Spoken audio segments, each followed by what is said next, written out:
জীব প্রযুক্তি একাদশ অধ্যায় 5 প্লাজমিড ডিএনএ ইনসুলিন জিন স্থাপন। প্লাজমিড ডিএনএ কর্তৃক ফাঁকা স্থানে মানুষের ইনসুলিন জিন ডিএনএ অংশ বসিয়ে দেওয়া হলে এবং লাইগেজ এনজাইম প্রয়োগ করে প্লাজমিড ডিএনএ এবং মানব ডিএনএ সংযুক্ত করে দেওয়া হয়। এবার তৈরি হলো recombinant DNA, recombinant plasmid. 6 recombinant plasmid একটি ইকোলাই ব্যাকটেরিয়ায় প্রবেশ করানো। এটি করা হয় ট্রান্সফরমেশন প্রক্রিয়ায়। এটি হিট শক মেথড অথবা ইলেকট্রিক পালস মেথডে করা হয়। যে ব্যাকটেরিয়া রিকম্বিনেন্ট প্লাজমিড ব্যবহার করবে তাকে ভেক্টর বাহক বলা হয়। বাহক অবশ্যই নিজস্ব প্লাজমিড মুক্ত হতে হবে।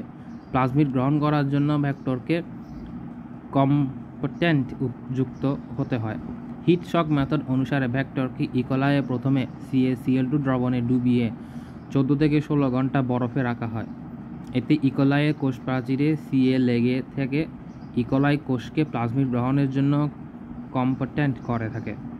এরপর ইকোলাই কোষে এবং রিকম্বিনেন্ট প্লাজমিডকে একত্রে মিক্সচার করে একটি পাত্রে আধা ঘন্টা বরফে পরে 42 ডিগ্রি সেলসিয়াস তাপমাত্রায় 90 সেকেন্ড এবং পুনরায় 2 মিনিট বরফে রাখলে ইকোলাই কোষ শোষণ করে প্লাজমিড দেহ অভ্যন্তরে নিয়ে নেয়।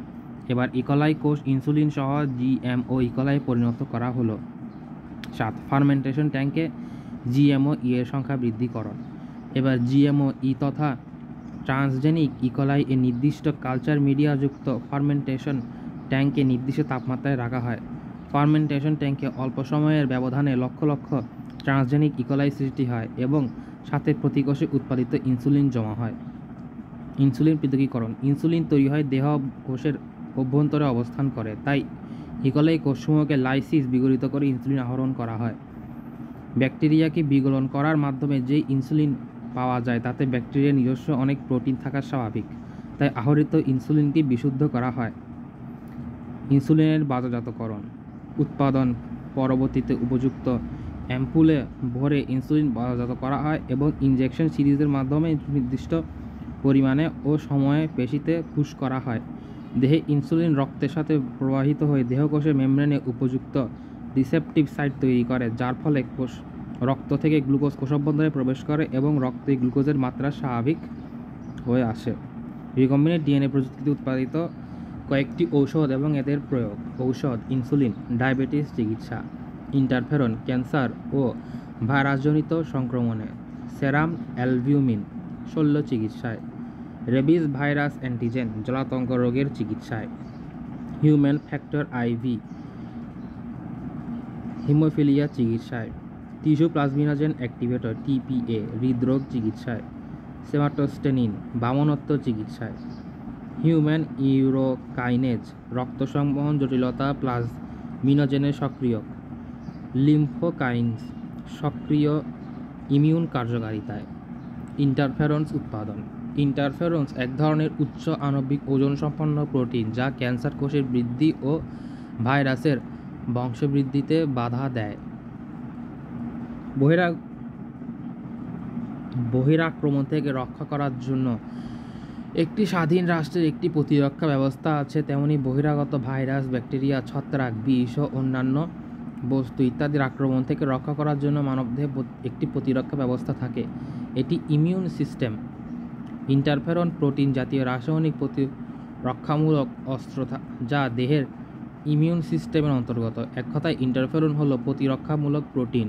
কোনো মানব কোষে বিশেষ ভাইরাস দ্বারা সংক্রমিত হলে তার প্রতি সাড়া দিয়ে সংক্রমিত কোষ ইন্টারফেরন নামক রাসায়নিক পদার্থ গ্লাইকোপ্রোটিন নিঃসরণ করে।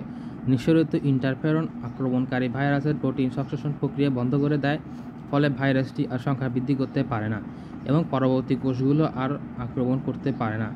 তাই সংক্রমিত কোষের চারপাশের কোষগুলো ভাইরাসের আক্রমণ থেকে রক্ষা পায়। অধিকন্তু এরা ভাইরাস প্রতিরোধক্ষম হয়ে ওঠে। কাজেই ইন্টারফেরনের কাজ হলো আক্রমণকারী ভাইরাসের সংখ্যা বৃদ্ধি বন্ধ করে দেয় এবং সুস্থ কোষগুলোকে ভাইরাস প্রতিরোধক্ষম গড়ে তোলে ও ভাইরাসের আক্রমণ থেকে রক্ষা করে। ব্রিটিশ বিজ্ঞানী অ্যালিক আইজ্যাক অ্যান্ড জিওন ল্যান্ডারম্যান 1957 সালে ইন্টারফেরন আবিষ্কার করেন। ইন্টারফেরনের ব্যবহার।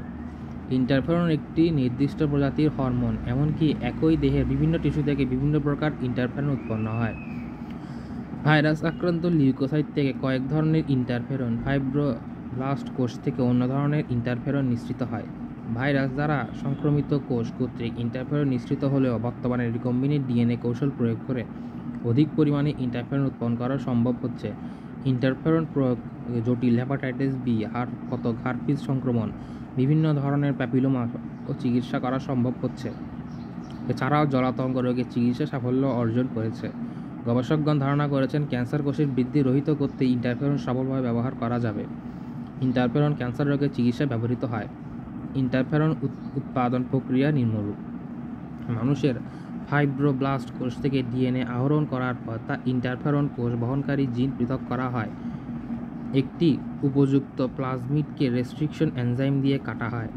আবার ইন্টারফেরন জিন অংশকে ডিএনএ লাইগেজ এবং এনজাইম দিয়ে প্লাজমিডের কাটা অংশের সাথে যুক্ত করা হয়, অর্থাৎ এই রিকম্বিনেন্ট ডিএনএ অণু তৈরি করা হয়। ইন্টারফেরন জিনকে রিকম্বিনেন্ট সহ ডিএনএ ইকোলাই ব্যাকটেরিয়াতে প্রবেশ করানো হয়। এবার আবাদ মাধ্যমে রিকম্বিনেন্ট ডিএনএ বিশিষ্ট ইকোলাই এর ব্যাপক বংশবৃদ্ধি করা হয়। ইকোলাই কর্তৃক উৎপাদিত ইন্টারফেরন আবাদ মাধ্যমে নিঃসৃত করা হয়। আবাদ মাধ্যম থেকে ইন্টারফেরন পৃথক করে বিশুদ্ধ করা হয়। বিশুদ্ধকৃত ইন্টারফেরন বিশেষ পদ্ধতিতে সংরক্ষণ ও বাজারজাতকরণ করা হয়। এরূপ একটি ইন্টারফেরনের বাণিজ্যিক নাম বেটাফেরন। টিস্যু প্লাজমিনোজেন অ্যাক্টিভেটর উৎপাদন। মানুষের রক্তনালীতে রক্ত জমাট বেঁধে স্ট্রোক করতে পারে অথবা হার্ট অ্যাটাক হতে পারে। সাথে সাথে রক্ত জমাট গলিয়ে দিয়ে ফলে রোগী সুস্থ হয়ে ওঠে। 1970 সালে প্রথম ব্যাকটেরিয়া থেকে স্ট্রেপ্টোকাইনেস এনজাইম পাওয়া গেলে তা দিয়ে জমাট বাঁধা রক্ত গলিয়ে দেওয়া যায়। কিন্তু এই প্রোটিন মানুষের নিজস্ব প্রোটিন নয় বিধায় দেহে পার্শ্ব প্রতিক্রিয়া সৃষ্টি করে। মানুষের রক্তে এমনিতেই প্লাজমিনোজেন এনজাইম থাকে যা প্লাজমিনোজেন অবস্থায় বিরাজ করে। প্লাজমিনোজেন নিষ্ক্রিয় অবস্থায় থাকে। প্লাজমিনোজেন কার্যক্ষম অবস্থায় আনতে হলে টিপিএ এর দরকার হয়। টিপিএর তৈরির প্রক্রিয়া। মানুষের কোষ থেকে টিপিএর জিন এর এমআরএনএ পৃথক করা, এমআরএনএ থেকে সিডিএনএ তৈরি করা, সিডিএনএকে উপযুক্ত প্লাজমিডে অন্তর্ভুক্ত করে রিকম্বিনেন্ট ডিএনএ তৈরি করা। 4. রিকম্বিনেন্ট ডিএনএকে ইকোলাই ব্যাকটেরিয়াতে প্রবেশ করানো। 5. আবাদ মাধ্যমে রিকম্বিনেন্ট ডিএনএ সহ ইকোলাইকে আবাদ করে হাজার হাজার কপি ক্লোনিং করা। ইকোলাই থেকে টিপিএ প্রোটিন ঔষধ পৃথক করে ঔষধ হিসেবে তৈরি করা। হার্ট অ্যাটাক ও স্ট্রোক রোগী রক্তনালীতে টিপিএ ইনজেক্ট করলে রোগীর ব্লক বিগলিত হয়ে যায় এবং রোগী সুস্থ হয়ে ওঠে। টিপিএ নিঃসরণকারী জিন মানবদেহ থেকে নেওয়া হয় বলে কোনো পার্শ্ব প্রতিক্রিয়া হয় না। 4. ইরিথ্রোপয়েটিন। মানবদেহে কিডনির ইরিথ্রোপয়েটিন ইপিও নামে একটি হরমোন তৈরি করে যা রক্ত প্রবাহের সাথে বোন ম্যারোতে প্রবেশ করে। ইপিও বোন ম্যারো কোষকে বিভাজন উদ্দীপ্ত করে এবং প্রচুর আরবিসি উৎপন্ন হয়। যাদের কিডনি বিকল হয়ে যায় তারা প্রায় অকেজ হয়ে পড়ে, তাদের নিয়মিত ডায়ালাইসিস করতে হয়। ডায়ালাইসিসের সময় হরমোনীয় ইপিও রক্ত থেকে বের হয়ে যায়, ফলে রোগীর দেহে আরবিসি একেবারেই কমে যায়। রোগী তাই রক্তশূন্যতায় ভোগে। ইপিও তৈরির প্রক্রিয়া। নিম্নে ইপিও তৈরির প্রক্রিয়া বর্ণনা করা হলো। মানবদেহ থেকে ইপিও জিন পৃথক করা, পরে রেস্ট্রিকশন এনজাইম দিয়ে কেটে এবং লাইগেজ এনজাইম দিয়ে যুক্ত করে এই জিনকে উপযুক্ত বাহক প্লাজমিডে অন্তর্ভুক্ত করা, পরে এই রিকম্বিনেন্ট ডিএনএকে অপর ব্যাকটেরিয়া ইকোলাইতে প্রবেশ করানো। রিকম্বিনেন্ট ডিএনএ সহ ইকোলাই ব্যাকটেরিয়াকে আবাদ মাধ্যমে আবাদ করে হাজার হাজার কপি তৈরি করা। ইকোলাই থেকে ইপিও প্রোটিন নিষ্কাশন করে ঔষধ হিসেবে প্রস্তুত করা। বর্তমানে হাজার হাজার কিডনি রোগীকে রক্তশূন্য দূরীকরণার্থে ইকোলাইতে উৎপন্ন ইপিও ইনজেকশন দেওয়া হচ্ছে। Gene therapy. কোন নির্দিষ্ট রোগ উৎপাদনের জন্য দায়ী ত্রুটিপূর্ণ জিনকে সঠিক করার কারেক্ট পদ্ধতি হলো জিন থেরাপি। ত্রুটিপূর্ণ জিনকে রেস্ট্রিকশন এনজাইম দিয়ে কেটে সরিয়ে দিয়ে ওই জায়গায় কারেকশন জিন প্রবেশ করানোর মাধ্যমে কাজটি সম্পন্ন করা যায়। 2 উপায়ে এটি করা হয়ে থাকে, যথা গবেষণাগারে কারেকশন জিন সম্বলিত কোষকে জন্মিয়ে রোগীর দেহে ইনজেক্ট করা হয়, অথবা একটি বাহক, সাধারণত একটি ভাইরাসকে কারেকশন জিন সহ মানুষের ডিএনএ বহন করার জন্য পরিবর্তন করা হয় এবং তাকে সরাসরি মানুষের টার্গেট কোষে প্রবেশ করানো হয়। টার্গেট কোষ তখন কানেক্টেড ডিএনএ সংযুক্ত হয়ে যায় এবং রোগমুক্ত করে। ভাইরাস কোনো কোষে প্রবেশ করে তার নিজস্ব ডিএনএকে আক্রান্ত কোষে ক্রোমোজোমে সংযুক্ত করতে পারে। এর ওপর ভিত্তি করে ভাইরাসের মাধ্যমে কাঙ্ক্ষিত কোষে ড্রাগ প্রবেশ করানো যায়, কাঙ্ক্ষিত জিন প্রবেশ করানো হয় এবং জেনেটিক ইঞ্জিনিয়ারিং ব্যাপকভাবে প্রয়োগ করা যায়। যুক্তরাষ্ট্রে 2022 সালে জিন থেরাপি প্রয়োগ করে একজন ক্যান্সার চিকিৎসা সম্পূর্ণ আরোগ্য করা সম্ভব হয়েছে। হেপাটাইটিস বি ভাইরাস এর অ্যান্টিজেন তৈরি জিন টিএমভি এর মাধ্যমে তামাক গাছে প্রবেশ করিয়ে তামাকে হেপাটাইটিস বি ভ্যাকসিন উপযোগী করা হয়েছে। প্রচলিত ভ্যাকসিনের মতো তামাককে আর রেফ্রিজারেটরে রাখা লাগবে না। গ্রামাঞ্চলে সরাসরি এটি ভ্যাকসিন হিসেবে খাওয়া যাবে।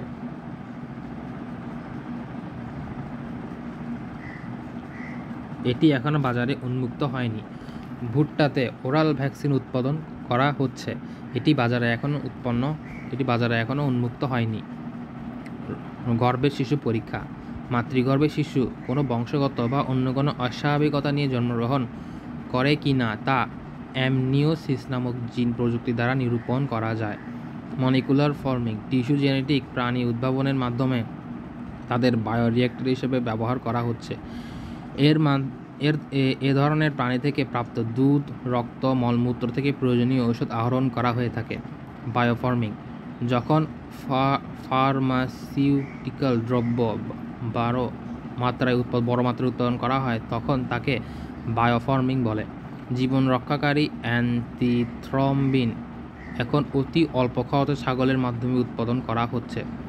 জিএমও ছাগলের দুধ থেকে শক্তিশালী স্পাইডার সিল্ক উৎপাদন করা হচ্ছে। ইনসুলিন এখন কুসুম ফুলের বীজের মাধ্যমে উৎপাদনযোগ্য হচ্ছে। এতে খরচ খুবই কমে যাবে। উন্মুক্ত হয়নি। পরিবেশ ব্যবস্থাপনা। যেসব ব্যবস্থাপনা গ্রহণের মাধ্যমে পরিবেশকে উন্নত করা যায়, পরিবেশের দূষণকারী উপাদানসমূহকে নিয়ন্ত্রণ এবং পুনঃপ্রক্রিয়াজাতকরণ করে ব্যবহার করা যায় তাকে পরিবেশ ব্যবস্থাপনা বলে। জীবজগতে বসবাসের জন্য চাই সুন্দর পরিবেশ। সুন্দর পরিবেশে টিকে রাখা ও তাই তৈরি করার জন্য চাই সুন্দর ও বিজ্ঞানী ভিত্তিক পরিবেশ ব্যবস্থাপনা। পরিবেশ ব্যবস্থাপনা কতিপয় ক্ষেত্রে জীব প্রযুক্তি ব্যবহারের সম্বন্ধে নিচে সংক্ষিপ্ত বর্ণনা করা হলো। কলকারখানা ও খনি থেকে নির্গত বর্জ্য। কলকারখানা ও খনি থেকে নির্গত বর্জ্য পরিবেশে দূষণ ঘটায়। কলকারখানা থেকে নির্গত সায়ানাইড, লেড, মার্কারি, কপার এবং জিঙ্ক অত্যন্ত বিষাক্ত এবং দীর্ঘস্থায়ী দূষিত পদার্থ। কলকারখানা থেকে নির্গত বর্জ্যে বিভিন্ন অণুজীব জন্মায় এবং বর্জ্য পদার্থ ভেঙে সরল উপাদানে পরিণত হয়। ফ্রান্স, জাপান, তাইওয়ান এবং ভারতে পেট্রোলিয়ামের কারখানা থেকে নির্গত বর্জ্য পদার্থের এক ধরনের ব্যাকটেরিয়া জন্মায় যা সিঙ্গেল সেল প্রোটিন হিসেবে পশু ও মানুষের খাদ্য হিসেবে ব্যবহৃত হয়। পশু ও মানুষের খাদ্য হিসেবে ব্যবহৃত হয়। অণুজীবের সহায়তায় দুধের ডেয়ারি কারখানা হতে নির্গত বর্জ্য ওয়েই থেকে ল্যাকটিক অ্যাসিড তৈরি হয়। কাগজ ও কাগজের মণ্ড, পাল্প ও পেপার ইন্ডাস্ট্রি থেকে নির্গত বর্জ্য পদার্থ টরুলা নামক ইস্ট জন্মায় যার মধ্যে প্রচুর পরিমাণে আমিষ থাকে। স্যাক্কারোমাইসেস সারেভিসি এবং টরুলা উটিলিস বর্জ্য পদার্থের মাধ্যমে জন্মায়। এদের থেকে অ্যামিনো অ্যাসিড পাওয়া যায়। কাগজ শিল্পের কাঁচামাল ব্লিচ করতে ক্লোরিন ব্যবহৃত হয়। এই ক্লোরিন দূষণ থেকে পরিবেশের বিভিন্ন ছত্রাক ব্যবহার করে সহজেই মুক্ত করা যায়। পাট, বস্ত্র, চিনি শিল্পে সেলুলোজ জাতীয় বর্জ্যকে বিভিন্ন ব্যাকটেরিয়া এবং ছত্রাকের মাধ্যমে উপযোগী সরল দ্রব্যে রূপান্তরিত করা যায়। ফলে একদিকে পরিবেশ দূষণমুক্ত হয় এবং অপরদিকে পরিবেশে লাভজনক দ্রব্য পাওয়া যায়। এবং বিভিন্ন অ্যাসিড যেমন acetic acid, citric acid, lactic acid, tartaric acid ইত্যাদি, ethanol, protein, vitamin, amino acid, acetone, glycerin, গ্লুটাল ইত্যাদি। সমুদ্রে নির্গত তেল পরিশোধন। দুর্ঘটনাক্রমে বা ইচ্ছাকৃতভাবে নানা উপায়ে সমুদ্রের তেলের মাধ্যমে পলিউশন ঘটতে পারে এবং তার পরিণতি হয় ভয়াবহ। তেল পানিতে অদ্রবণীয় এবং পানি অপেক্ষা হালকা বলে তা পানির ওপর ভাসতে থাকে এবং চকচকে একটি স্তর সৃষ্টি করে। তেলের এই স্তর সমুদ্রে বসবাসকারী বিভিন্ন উদ্ভিদ ও প্রাণীর মারাত্মক ক্ষতি সাধন করে। কিন্তু সমুদ্রে যে সমস্ত হাইড্রোকার্বন, হাইড্রোক্সিল অণুজীব বাস করে তারা অদ্রবণীয় তেলে দানার সাথে লেগে থেকে সংখ্যা বৃদ্ধি লাভ করে এবং অক্সিজেনের উপস্থিতিতে তেলকে ভেঙে সরল উপাদানে পরিণত করে এবং তেল দূষণ থেকে মুক্ত করে। তবে কোনো উপায়ে তেল সমুদ্রের তলায় চলে আসলে বছরের পর বছর তা অপরিবর্তিত অবস্থায় থাকে, কারণ অক্সিজেনের উপস্থিতিতে এই অণুজীবগুলো কাজ করে না। সিউডোমোনাস, নোকার্ডিয়া, মাইক্রোব্যাকটেরিয়া, বিশেষ ধরনের ইস্ট ও মোল্ড জাতীয় ছত্রাক হাইড্রোকার্বন অক্সিডাইজিং অণুজীব হিসেবে কাজ করে থাকে। জিন প্রকৌশলে প্রযুক্তি ব্যবহার করে নতুন প্রকরণ সিউডোমোনাস ব্যাকটেরিয়া উদ্ভাবন করা হয়েছে যা তেল ও হাইড্রোকার্বনকে অতি দ্রুত নষ্ট করে জীবের পরিবেশ দূষণমুক্ত করতে পারে। বর্জ্য বা সিওয়েজ আত্তীকরণ। ঘরবাড়ি, মহল্লা বা কৃষি খামার হতে নির্গত মল, মূত্র, জঞ্জাল ও সুয়েজ বা নর্দমার ময়লা বলে। অনেক সময় ঝড় বৃষ্টি, পরিত্যক্ত পানি ও ভূগর্ভস্থ নর্দমা দিয়ে প্রবাহিত হয়ে সুয়েজে পরিণত হয়। রোগ উৎপাদনকারী পরজীবী, জৈব ও অজৈব পদার্থ নিয়ে সুয়েজ গঠিত। অজৈব পদার্থ যেমন কাদা, বালি এবং অন্যান্য বর্জ্য পদার্থ যান্ত্রিক ও রাসায়নিক পদ্ধতির মাধ্যমে আলাদা করা হয়। জৈব পদার্থ পানি দূষণের অন্যতম কারণ। তাই সুয়েজ পানি যাতে খাবার বা ব্যবহার্য পানির সাথে মিশে না পারে সেজন্য উন্নত দেশে জৈবিক উপায়ে পরিশোধন করা হয়। বায়বীয় বা অবায়বীয় ব্যাকটেরিয়া সহ শৈবাল, ছত্রাক, প্রোটোজোয়া এই প্রক্রিয়ায় অংশগ্রহণ করে। এরা জৈব পদার্থকে ভেঙে CO2 ও CH4 পরিণত করে। CH4 জ্বালানি হিসেবে ব্যবহার করা হয় এবং CO2 গ্যাসীয় অবস্থায় বায়ুমণ্ডলে ছাড়া পায়। জৈবিক প্রক্রিয়া পর মোটামুটিভাবে বিশুদ্ধ করে পানি নদী বা সাগরে ফেলা উচিত, কিন্তু দুর্ভাগ্যবশত বাংলাদেশে সুয়েজের বিশুদ্ধীকরণ করা যায় না বললেই চলে। বর্তমানে সুয়েজ আত্তীকরণের সুবিধার জন্য কিছু নির্বাচিত অণুজীব স্টার্টার কালচার তৈরি করা হয়েছে। এছাড়াও সুয়েজ আত্তীকরণের কিছু প্ল্যান্টটি উদ্ভাবিত হয়েছে। এসব উদ্ভাবনের ফলে সুয়েজ আত্তীকরণ আরও সহজ সাধ্য হয়েছে।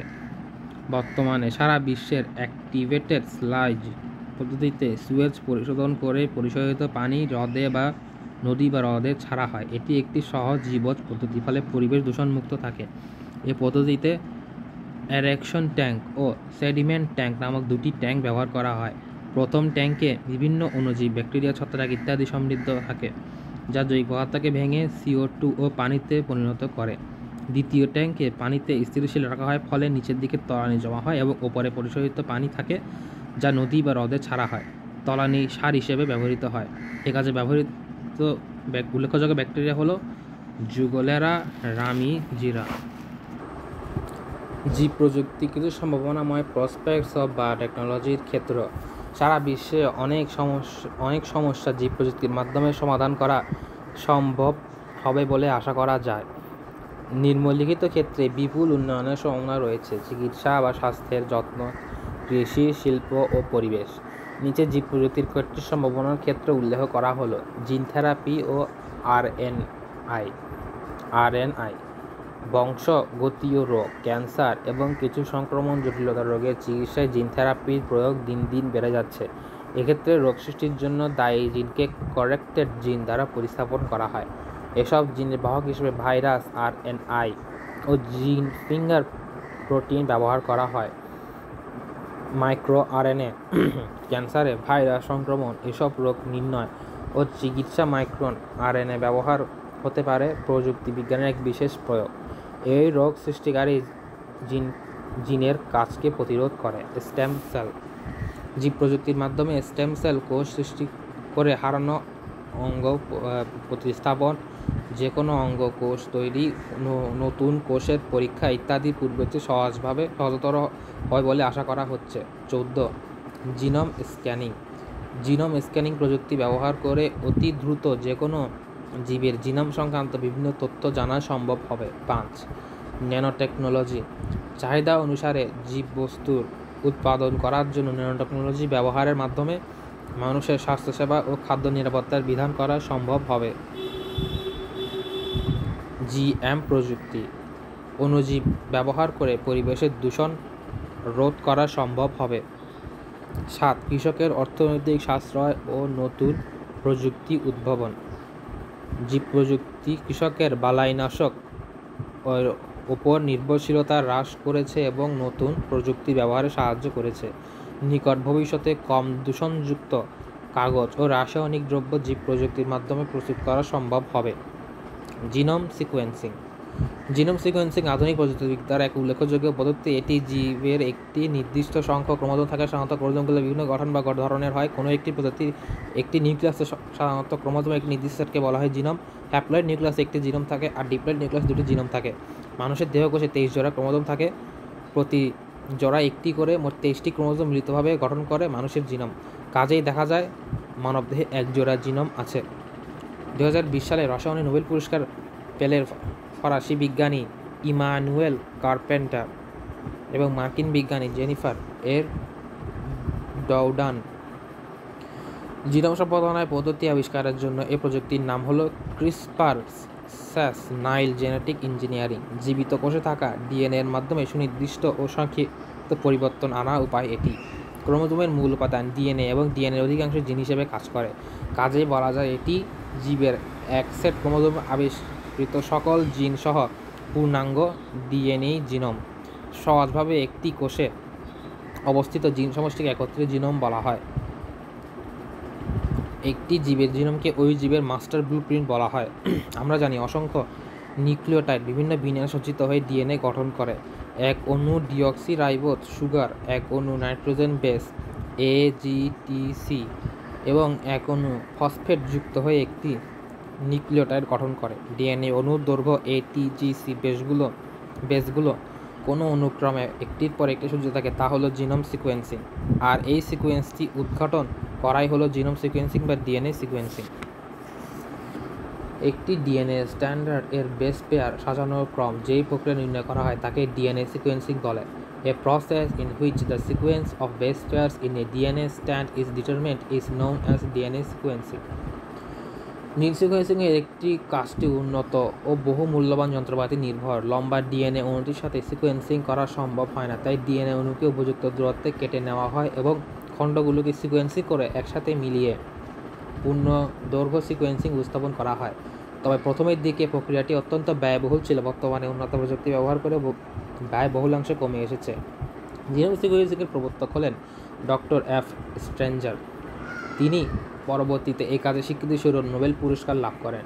প্রক্রিয়াটি নিম্নরূপ। প্রাথমিকভাবে জিন সিকোয়েন্সিংয়ের অণুকে রিজেন্ট সমৃদ্ধ 4টি টেস্ট টিউবে ভাগ করে দেওয়া হয়, যেই বিক্রিয়ার মাধ্যমে একটি ডিএনএ খণ্ডের ওপর ATGC রেসিডিউ শনাক্ত করবে।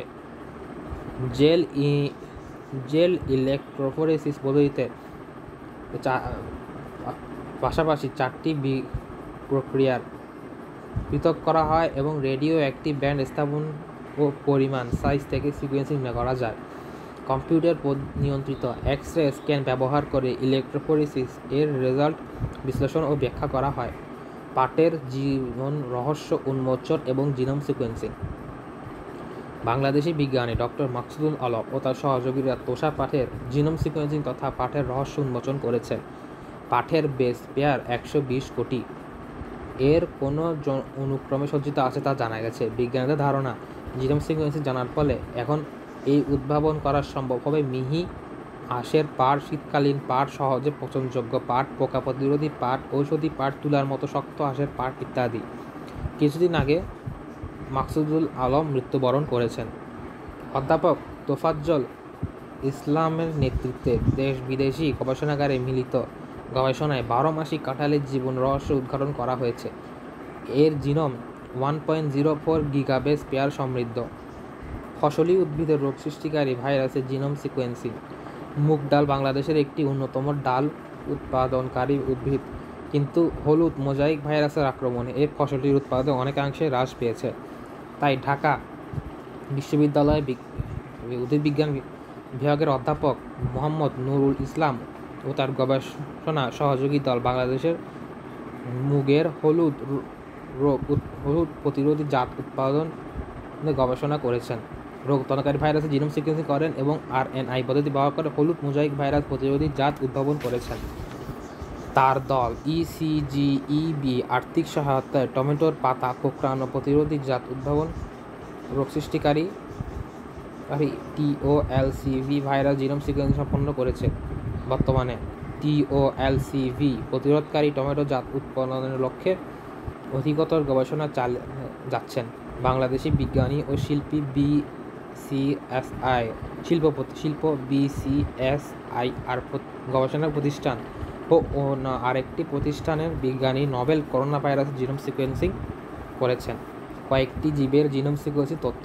জীবের নাম: হেমোফিলাস ইনফ্লুয়েঞ্জা। ক্রোমোজোমের সংখ্যা 1টি। জিনের সংখ্যা 1700। ক্ষার জোর 1.8 মিলিয়ন। ইকোলাই ক্রোমোজোম সংখ্যা 1, জিন সংখ্যা 3200, ক্ষার জোর 4.6। ইস্ট ক্রোমোজোমের সংখ্যা 16, জিন সংখ্যা 6000, ক্ষার জোড় 12.1 মিলিয়ন।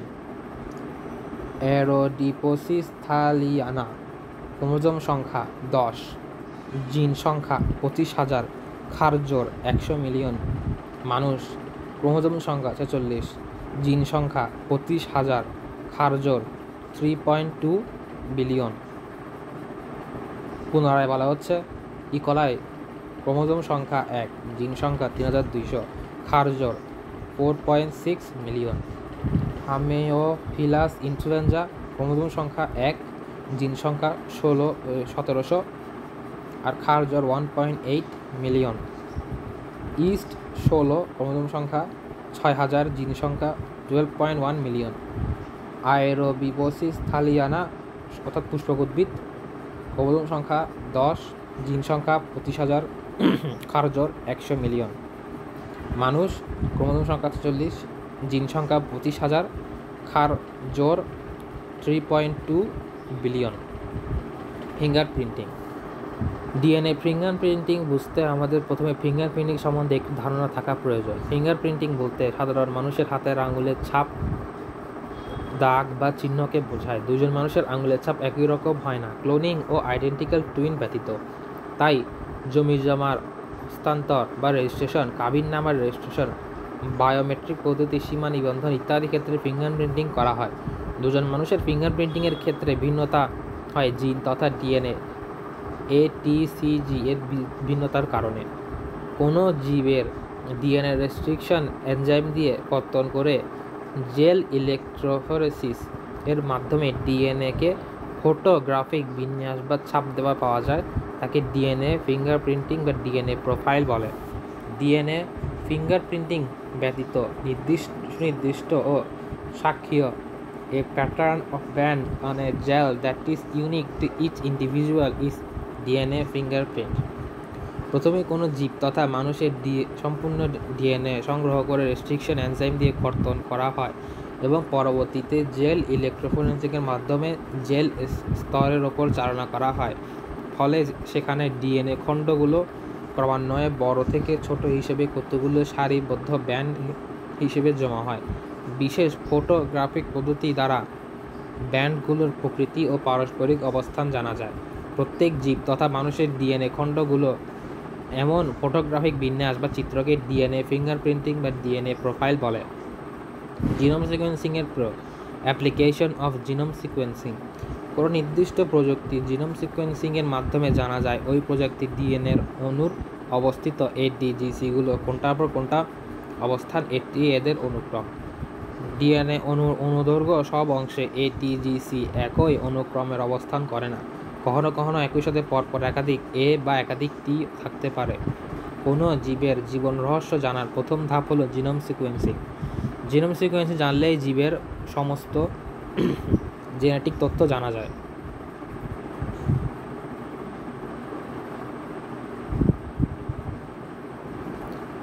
জেনেটিক তথ্য জানা যায় না।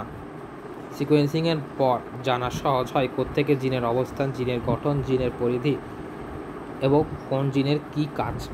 কোনো জিনের অবস্থান, গঠন, পরিধি ও কাজ জানতে পারলেই ওই জিনটিকে ব্যবহার করা যায়। DNA forensic. অপরাধী শনাক্তকরণ। ভিকটিম বা অপরাধ সংঘটিত হওয়ার সময় থেকে আলামত সংগ্রহ করে জিনোম সিকোয়েন্সিং করা হয়। এরপর সন্দেহজন তালিকা ধরে জিনোম সিকোয়েন্সিং করা হয়। যার জিনোম সিকোয়েন্সিংয়ের সাথে আলামত কোনো সিকোয়েন্সিংয়ের মিল হবে সেই প্রকৃত অপরাধী। অজ্ঞাত বা খুন হওয়া ব্যক্তির পরিচয় জানতে ডিএনএ জিনোম সিকোয়েন্সিং পদ্ধতি ব্যবহার করা হয়ে থাকে। বর্তমানে বাংলাদেশে মৃত অজ্ঞাত ব্যক্তি জিনোম সিকোয়েন্সিং করে তার পরিচয় নিশ্চিত করা হয়ে থাকে। পিতৃত্ব নির্ধারণ। অনেক সময় সন্তানের পিতৃত্ব নিয়ে জটিলতা দেখা দেয়। এক্ষেত্রে সন্তানের জিনোম সিকোয়েন্সিংয়ের সাথে পিতৃত্বের দাবিকৃত ব্যক্তির জিনোম সিকোয়েন্সিং মিলিয়ে দেওয়া হয়, আর জিনোমের সাথে সন্তানের জিনোমিক সিকোয়েন্সিং মিল সম্পন্ন হলে তাই হবেন সন্তানের প্রকৃত পিতা। স্বজন নির্ধারণ। সাভারের রানারপাজা মর্মান্তিক দুর্ঘটনায় পরিচয়হীন শ্রমিকদের বিভিন্ন জিনোম সিকোয়েন্সিং করে তাদের সাথে তার দাবিকৃত আত্মীয়দের জিনোম সিকোয়েন্সিং করে মিল পাওয়া পর লাশ হস্তান্তর করা হয়েছে এবং ক্ষতিপূরণের টাকা দেওয়া হয়েছে। শ্রেণী স্তর নির্ধারণ। জিনোম সিকোয়েন্সিং জানা থাকলে ব্যাকটেরিয়া থেকে সম্পূর্ণ পৃথক অন্য একটি জীবগোষ্ঠী থেকেও পৃথক, কারণ 1738টি জিনের অর্ধেকেরও বেশি জিন অন্য সকল জীবগোষ্ঠী থেকে পৃথক, তাই আর্কোব্যাকটেরিয়া পৃথক অধিরাজ্য ডোমেইন করা হয়েছে। শ্রেণীবিন্যাস বা বৈশিষ্ট্য মিল নির্ধারণ। আর্কোব্যাকটেরিয়া আর ডিএনএর বেস সিকোয়েন্সিং ব্যাকটেরিয়ার সাথে মিল সম্পন্ন, তাই আর্কোব্যাকটেরিয়া ও ব্যাকটেরিয়া ঘনিষ্ঠতম। জিনোম সিকোয়েন্সিং এর প্রয়োগের মান সম্পর্কে কয়েকটি উদাহরণ নিচে প্রদান করা হলো। জিনোম সিকোয়েন্সিং আধুনিক জীব প্রযুক্তি এর উল্লেখযোগ্য অগ্রগতি। বিভিন্ন ক্ষেত্রে এর প্রয়োগ পরিলক্ষিত হয়। যে কোনো প্রকৃতির জীব থেকে বিশেষ কোনো জিন শনাক্ত করা এবং পরবর্তীতে পৃথক করা, যেমন মানুষের ইনসুলিন উৎপাদন জিন, এটি 11 নং ক্রোমোজোমের খাটো বাহুর ডিএনএ শীর্ষ অবস্থিত। চিকিৎসা ক্ষেত্রে প্রয়োগ। উদ্ভিদের রোগ প্রতিরোধ, কীটপতঙ্গ প্রতিরোধ যা প্রতিকূল পরিবেশে বেঁচে থাকার জন্য উপযোগী জিন অনুসন্ধান করা, বিটি টক্সিন জিন, ক্রাই-1AC ও লবণাক্ত সহিষ্ণু জিন PDH45 কৃষিক্ষেত্রে প্রয়োগ। উদ্ভিদের মান উন্নয়নের জন্য বৈশিষ্ট্যসম্পন্ন জিন অনুসন্ধান এবং জীব প্রযুক্তির মাধ্যমে তাকে সফলভাবে ব্যবহার করা। গোল্ডেন রাইস এর বিটা ক্যারোটিন জিন কৃষিক্ষেত্রে প্রয়োগ।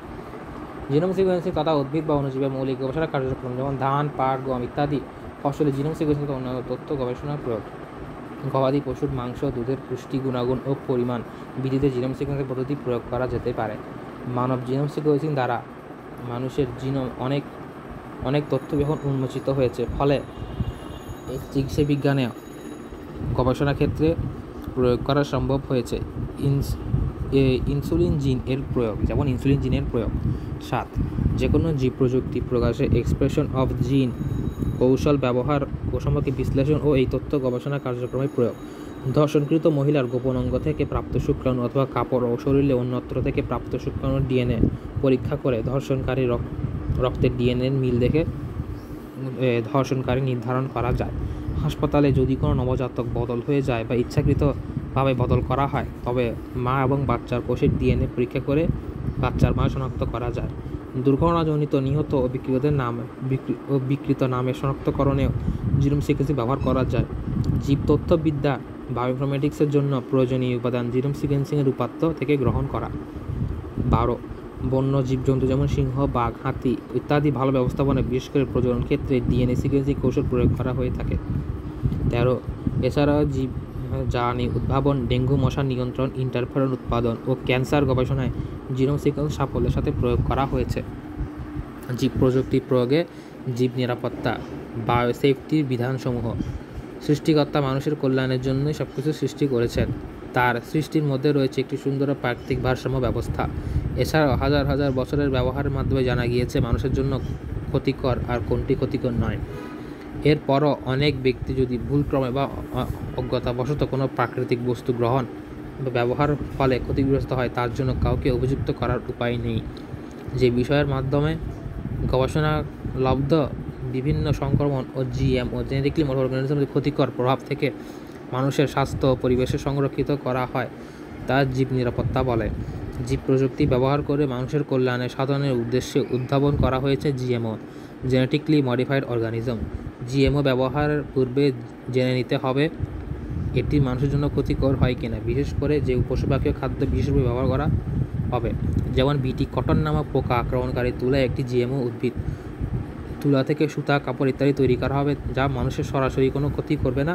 কিন্তু বিটি ব্রিঞ্জাল নামক পোকা আক্রমণকারী জিএমও বেগুন উৎপাদন করা সম্ভব হয়েছে। এটি চাষের জন্য কৃষকদের কাছে দেওয়ার আগে নিশ্চিত হতে হবে এ বেগুন খেলে মানুষের কোনো ক্ষতি হওয়ার সম্ভাবনা দেখা দেয় কিনা। পরীক্ষার মাধ্যমে প্রমাণিত করতে হবে যে বিটি বেগুন মানুষের ইমিউন সিস্টেম অন্য কোনোভাবে ক্ষতি করবে না। জীব প্রযুক্তি বা উদ্ভাবিত জিএমও সমূহের ওপর গবেষণা, ব্যবহার এবং প্রকৃতিতে অবমুক্তকরণের যাবতীয় নিয়ম ও পদ্ধতি সম্বলিত নির্দেশনাকে বায়োসেফটি গাইডেন্স বলে।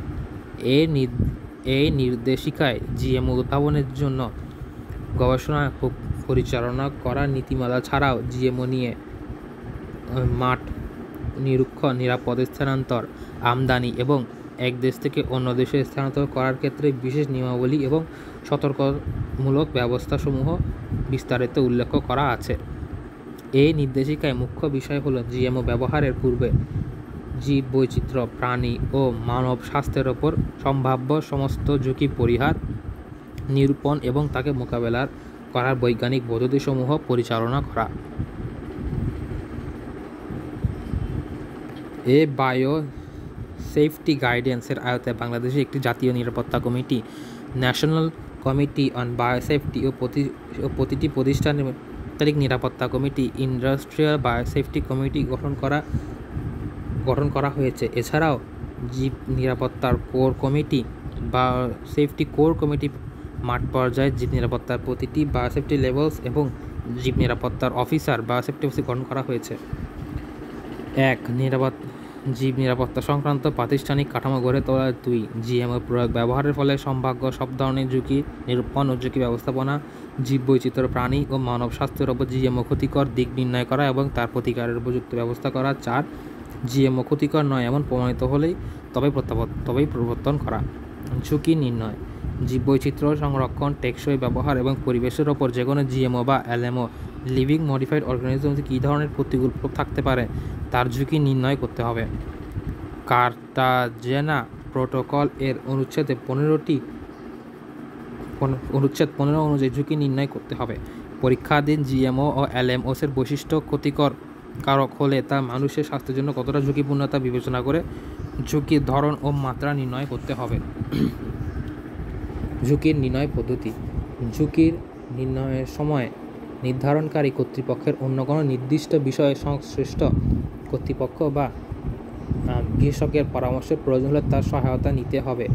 ঝুঁকি নির্ণয়ের সময় নিম্নলিখিত বিষয়গুলো বিবেচনা করতে হবে। পরীক্ষাধীন জিএমও এলএমও এর কোনো জিনোটাইপের বৈশিষ্ট্য শনাক্ত করা হয় বৈচিত্র্যের ওপর বিরূপণ প্রভাব ফেলতে পারে, অতি দ্রুত তা গুরুত্বের সঙ্গে বিবেচনা করতে হবে।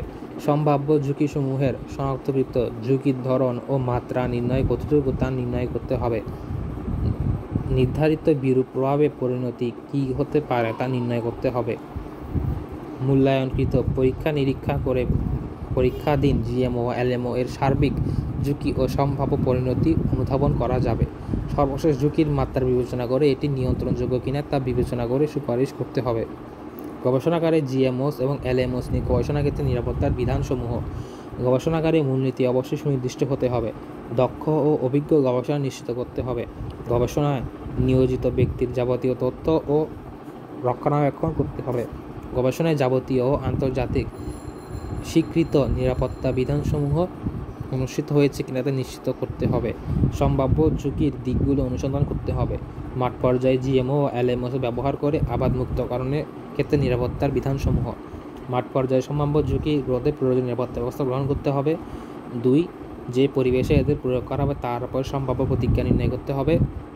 সর্বোপরি মানব স্বাস্থ্যের ওপর এর প্রভাব মূল্যায়ন করতে হবে। জিএমও এর জেনেটিক ও অঙ্গসংস্থানিক বৈশিষ্ট্যের ওপর পরিবেশে কীরূপ যেমন প্রভাব ফেলতে পারে তা নির্ণয় করতে হবে। কোনো জিএমও এলএমও এর যতক্ষণ পর্যন্ত পরিবেশের মানব স্বাস্থ্যের জন্য নিরাপদ প্রমাণিত না হবে ততক্ষণ পর্যন্ত সেগুলোকে মাঠ পর্যায়ে অবমুক্ত করা যাবে না।